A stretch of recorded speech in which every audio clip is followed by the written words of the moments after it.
Okay, so for those of you who haven't seen it, I made a YouTube short about my cabin foundation, and I filmed that short before I made this video, and I'm not gonna upload that short until I've got this one ready to go. And the reason I decided to make this was for two reasons. One, I think I'm gonna get a lot of negative feedback about the way I did things. And two, I just wanted to show how I do things and talk about the way I've seen other people do things and what I think the best methods are. So if you didn't see the YouTube short, the way my house is built is I have sonotubes that are 12 inches around, 4 feet tall on big foot bases. They all have rebar in them, and the sonotubes span every 8 feet. I've got beams running across the sonotubes, and then I've got my floor joist, and I've got rim joists. The beams are bolted to the sonotubes, and the rim joists and the floor joists are bolted to the beam.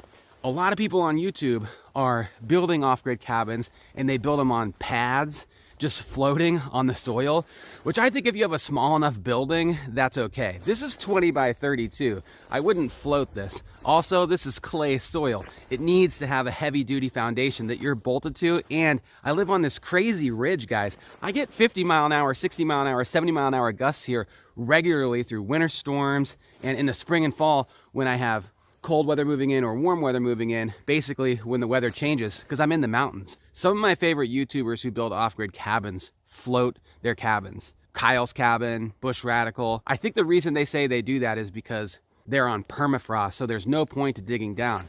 I don't know if I agree with that, but I'm not the type of person that's like, you have to follow the rules and acting like I'm an engineer about everything. I understand there's old school ways of building things that work. Let's address some reasons why foundations are done like this anyways. From what I see on YouTube and other people doing their off-grid cabins, they either do floating pads, just like pads you buy from Home Depot. Some people are even doing railroad ties or just logs on certain small buildings. Pour a foundation, or you can use it on piers. The reason you see most people do piers is because it's really DIY friendly. You can do it alone.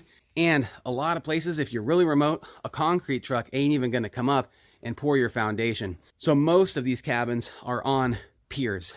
If I was gonna start over and redo a cabin, I would just get a slab poured. I'd probably even run floor heat through there, because even though you're off grid, it doesn't take a lot of power to run a circ pump and heat your floors. Okay, let's get under my house and check out what I'm talking about. Okay guys, as you can see here, I've got a sonotube right here. That's a sonotube that the corner of my house is sitting on. And I have another one there that my house is sitting on.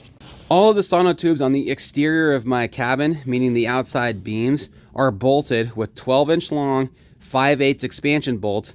They're epoxied in, and then I have lags bolted through my beams going that way. Now here's one of the things I think I'm going to catch a lot of flack for. I have those LS90s connecting my rim joist to the beam and the hurricane ties to the beam. In the center of my house, I also have these 2x6s which are bolted to the sonotubes and epoxied that bolt to the beam.